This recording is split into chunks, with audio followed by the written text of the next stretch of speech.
Hi, this is John Alex. Welcome to a new chapter in the Daily Wars.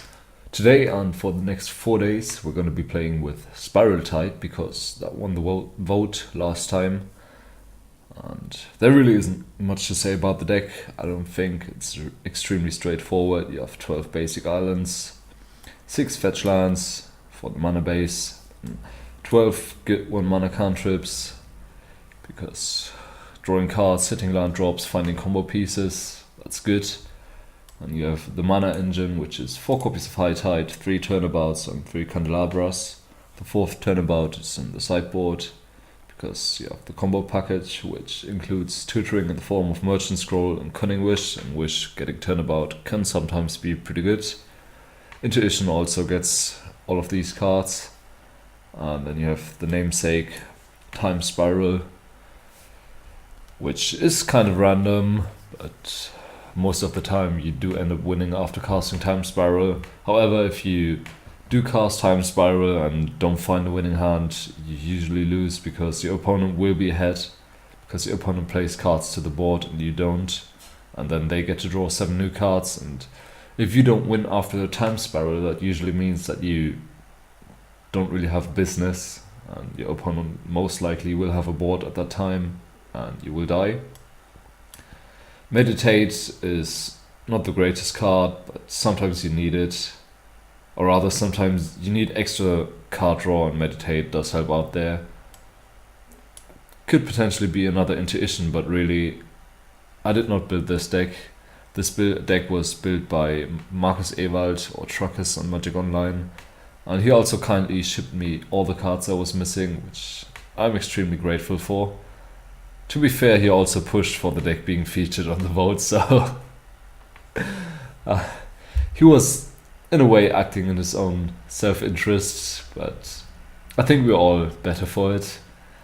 We have 7 pieces of counter magic. Flusterstorm is pretty good because you mostly care about discard and opposing counter magic when you want to cast Time Spiral.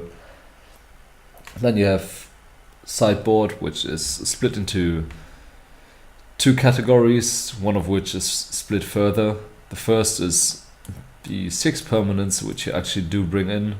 Mystic Remora is good against discard, and cantrips, counter magic, blue decks basically. Grafdigger's Cage is there for Reanimator. I think that really is it. Defense Grid also for the blue decks to allow you to go off through counter magic or shut off some of your opponent's counter magic.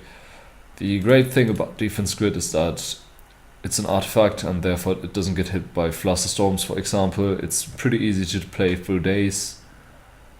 It often forces your opponent to have exactly Force of Will. On the other hand, it also shuts off your own counter magic, which can be annoying if you play against a deck that has both discard and counter magic. You no longer can predict against their counter magic. No, not their counter magic, but their discard. Also, if you play against a deck with counter magic and combo pieces, it's hard to play Defense Grid and then Flusterstorm an opposing show and tell. Then you have, on the other hand, of course, you can put in Defense Grid off show and tell, although that's still kind of risky. Then you have the wish targets. These are combo pieces. Brain Freeze and Blue Sun Zenith are your finishes. I've been winning most of my games off Brain Freeze, but Zenith also does kill opponents, and Zenith is also a draw spell that you use on yourself a lot. Like, draw 15 to 20 cards often is enough to win the game. Meditate, same as in the main deck, sometimes you just need more cards and Zenith isn't efficient enough.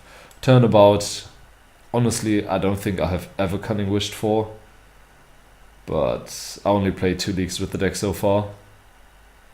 And then you have the interactive sideboard cards. Sometimes, of course, you do turn about your opponent and tap all the lands, for example. The interactive sideboard cards are 2 more pieces of counter magic. I don't think you ever brought in the Pact of Negation, but the Flusterstorm I have brought in a few times, playing against discard. Snap is the best card to deal with creatures. Then Hercules Recall for Chalices, Trinispheres, Echoing Truth is the catch-all bounce spell, which at the moment I tend to leave in the board most of the time.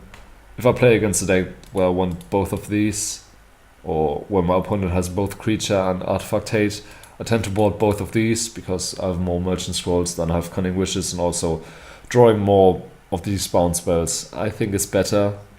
I mean, you do not really want Flusterstorm in those matchups, so you need to bring in a few cards. And then I leave the Echoing Truth in the sideboard. Maybe it's better to do it the other way around.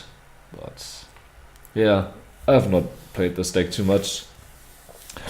And that's it for the deck tech. Thank you very much for tuning in. And before I sign off, I would like to remind you that you can vote for the next deck I'm going to record with. I'm not sure yet at this point what it's going to be, but I'm going to put a link to the straw poll down in the description. And if it works, I'm going to put an annotation for the decks in here. Thank you very much for tuning in, and see you with the first match soon.